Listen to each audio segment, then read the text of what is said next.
बच्चों, आज हम छत्रपति शिवाजी महाराज के इतिहास का सबसे रोचक एवं साहसिक प्रसंग का अध्ययन करेंगे।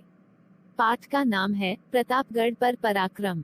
इस पाठ में हम देखेंगे कि छत्रपति शिवाजी महाराज ने किस प्रकार से भीमकाय और बहुत ही शक्तिशाली अफजल खान का पराभव किया और हिंदवी स्वराज्य स्थापना का कार्य आगे बढ़ाया। तो चलो हम शुरुआत करते हैं। आदिलशाही दहल उठी, बीजापुर के दरबार की बात है। शिवाजी महाराज की गतिविधियों को देखकर आदिलशाह के दरबार में चिंता फैल गई। सभी सरदार दरबार में इकट्ठे हुए।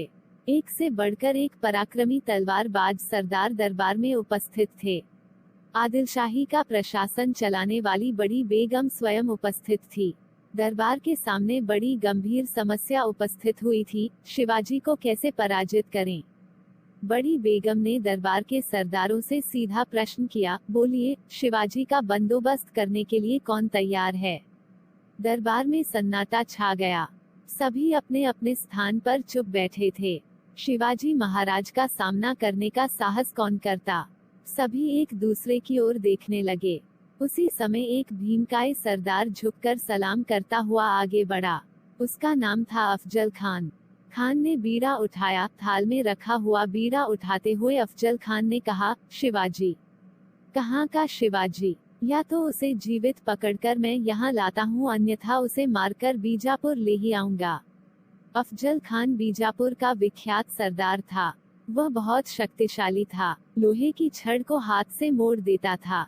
अच्छे बुरे किसी भी ढंग से अपना काम करने में वह अत्यंत कुशल था। उसी अफजल खान ने भरे दरबार में शिवाजी महाराज को जीवित पकड़कर अथवामाका लाने की प्रतिज्ञा की। सारा दरबार खुश हुआ। उपस्थित सभी व्यक्तियों को ऐसा लगा, शिवाजी भोसले अब क्या जिंदा बचेगा। थोड़े ही दिनों में वह बंदी अवस्था में बीजापुर के दरबार में हाजिर होगा या उसका सिर दरबार में पेश किया जाएगा। अफजल खान बड़ी अकड़ और शान से बीजापुर से चल पड़ा। उसने अपने साथ विशाल सेना और युद्ध सामग्री ली थी। इसके पूर्व वह लगातार 12 वर्षों तक वाई प्रांत का सूबेदार रह चुका था। इस कारण उसे उस प्रदेश की पूरी जानकारी थी। बड़े घमंड से वह महाराष्ट्र की ओर बढ़ने लगा। स्वराज्य पर संकट। उस समय शिवाजी महाराज राजगढ़ में थे। अफजल खान आ रहा है, यह सूचना उन्हें मिली। वे समझ गए कि स्वराज्य पर बड़ा संकट आ रहा है, मगर वे डगमगाए नहीं। उन्होंने सोचा कि अफजल खान बड़ा धूर्त है। उसकी सेना विशाल है, अपना राज्य छोटा है और अपनी सेना भी कम है। खुले मैदान में खान के सामने टिक पाना कठिन था। शिवाजी महाराज ने निश्चय किया कि उसका सामना युक्ति से करना चाहिए। वे जिजामाता से विचार विमर्श करके और उनका आशीर्वाद लेकर राजगढ़ से निकले और प्रतापगढ़ की ओर चल पड़े। अफजल खान के दांव पेंच। शिवाजी महाराज के प्रतापगढ़ पहुंचने की खबर सुनकर खान क्रोधित हुआ। वह जानता था कि प्रतापगढ़ पर आक्रमण करना सरल नहीं है, क्योंकि वह किला पहाड़ों के मध्य में था। चारों ओर घने जंगल थे, रास्ते में ऊंचे ऊंचे पहाड़ थे। सेना को जाने के लिए अच्छा रास्ता नहीं था। तोपें चढ़ाने के लिए कोई मार्ग न था। इसके अलावा वहां जंगली जानवरों की भरमार थी।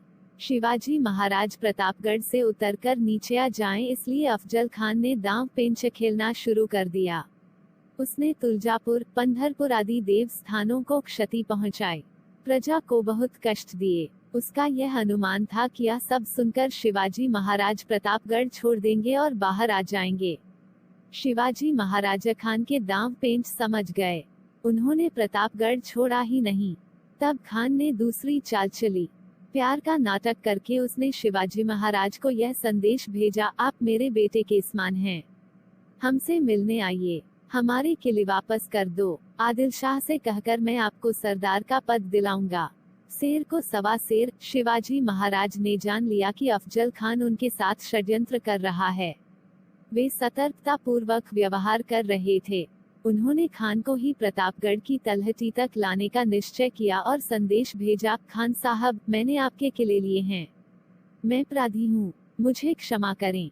आप ही प्रतापगढ़ के नीचे मिलने के लिए आ जाइए, मुझे वहां आने में डर लगता है। शिवाजी महाराज का संदेश सुनकर अफजल खान हंसा। अपनी दाढ़ी को सहलाते हुए वह बोला, खूब, बहुत खूब। उसे लगा कि अफजल खान के सामने शिवाजी की क्या मजाल। वह डरपोक मेरे साथ क्या लड़ेगा? मैं जाऊंगा और मिलते ही उसे कुचलकर मार डालूंगा। बस प्रतापगढ़ के नीचे शिवाजी महाराज से मिलने के लिए खान तैयार हो गया। भेंट निश्चित हुई। प्रतापगढ़ की तलहटी में मिलने की जगह निश्चित हुई। दिन सब निश्चित हो गया। तय हुआ कि भेंट के समय दोनों अपने साथ एक एक सेवक रखेंगे और दोनों के 10-10 अंगरक्षक कुछ दूरी पर खड़े रहेंगे। खान के लिए महाराज ने अच्छा रास्ता बनवाया। मिलने के लिए एक शानदार शामियाना तैयार करवाया। शिवाजी महाराज बड़ी सावधानी से काम ले रहे थे। उन्होंने अपनी सेना की अलग अलग टुकड़ियां बनाई। जंगल में कौन कहां छिपकर बैठेगा और क्या करेगा, इस बारे में उन्होंने सबको सूचनाएं दी। पक्का बंदोबस्त किया। कुछ सलाहकारों ने कहा कि खान धूर्त है, शिवाजी महाराज उससे मिलने के लिए न जाएं, किंतु शिवाजी महाराज ने खान से मिलने का निश्चय किया। मिलने की तैयारी। मिलने का दिन आ गया। प्रातः समय शिवाजी महाराज ने देवी भवानी के दर्शन किए। थोड़ी देर के बाद उन्होंने पोशाक पहननी शुरू की। पैरों में सलवार चढ़ाई, शरीर पर कवच पहना, उस पर जरी का कुर्ता और जैकेट पहनी, सिर पर शिरस्त्राण पहना, उस पर फेटा बांधा, बाएं हाथ की उंगलियों में बघनखा चढ़ाए, उसी हाथ की आस्तीन में कटार छिपाई, अपने साथ पट्टा पटा लिया। इस प्रकार शिवाजी महाराज खान से मिलने के लिए तैयार हुए। सरदार लोग बाहर खड़े थे। शिवाजी महाराज ने उनसे कहा, साथियों, अपने अपने काम ठीक तरह से करना। भवानी माता हमें यश देने वाली हैं, परंतु यदि हमारा कुछ अहित हुआ, धीरज मत खोना। संभाजी राजा को गद्दी पर बिठाना, माँ साहेब की आज्ञा मानना, स्वराज्य को बढ़ाना, प्रजा को सुखी रखना। हम जा रहे हैं। शिवाजी महाराज चल पड़े। उनके साथ वकील पंताजी गोपीनाथ और जिवाजी महाला, संभाजी कावजी, येसाजी कंठ, कृष्णाजी गायकवाड़, सिद्दी इब्राहिम आदि 10 अंगरक्षक थे। शिवाजी महाराज से पहले ही खान शामियाने में आकर बैठ गया था। वह तरह तरह की कल्पनाएं कर रहा था।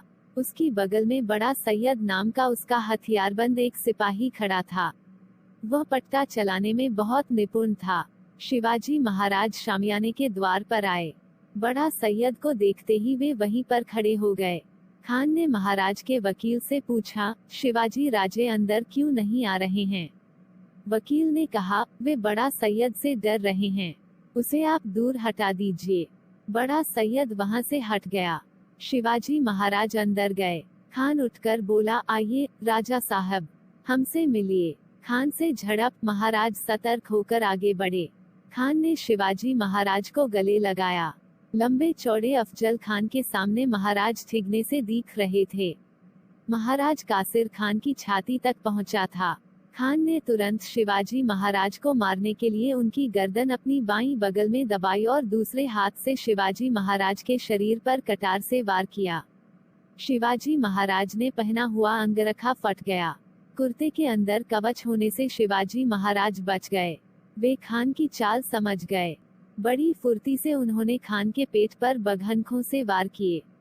बाएं हाथ की आस्तीन में छिपी कटार दाहिने हाथ से निकालकर उसे जोर से खान के पेट में घुसेड़ दी। खान की आंत बाहर निकल आई। वह धराशायी हो गया। इतने में खान का वकील कृष्णाजी भास्कर आगे बढ़ा। उसने शिवाजी महाराज पर तलवार से वार किया, मगर शिवाजी महाराज ने पट्टे के एक वार से ही उसे मार गिराया। शोरगुल सुनकर बड़ा सैयद डेरे में घुसा। वह शिवाजी महाराज पर वार करने ही वाला था कि तत्क्षण जिवाजी महाला दौड़कर आया। बड़ा सैयद के वार को अपने शरीर पर झेलकर जिवाजी महाला ने उसे एक ही वार में वहीं पर मार गिराया। इसीलिए आगे चलकर था जिवा इसलिए बचा शिवा, ऐसी कहावत ही प्रचलित हो गई। इस झड़प में संभाजी कावजी ने बड़ी वीरता दिखाई। खान की सेना की दुर्गति। विजयी शिवाजी महाराज गढ़ पर चले गए। संकेत के लिए तोप दागी गई। शिवाजी महाराज की सेना संकेत की ही प्रतीक्षा में थी। तोप के दगते ही झाड़ियों में छिपे शिवाजी महाराज के सैनिकों ने खान की सेना पर धावा बोल दिया। खान की सेना असावधान थी। उसकी सेना को भागने के लिए राह भी नहीं मिल रही थी। मराठों ने उनका तेजी से पीछा किया और खान की सेना की धज्जियां उड़ा दी। खान का बेटा फजल खान किसी तरह बच निकला और बीजापुर पहुंचा। उसकी बातें सुनकर बीजापुर में हाहाकार मच गया। शिवाजी महाराज ने बीजापुर के सबसे शक्तिशाली सरदार को देखते ही देखते मिट्टी में मिला दिया था। शिवाजी महाराज का नाम चारों ओर फैल गया। उनके पराक्रम के गीत सह्याद्री की घाटियों में गूंजने लगे। तो बच्चों, इस प्रकरण में आप लोगों ने छत्रपति शिवाजी महाराज का प्रतापगढ़ पर पराक्रम देखा। अब हम हमारा आज का प्रकरण यहीं समाप्त करते हैं। धन्यवाद।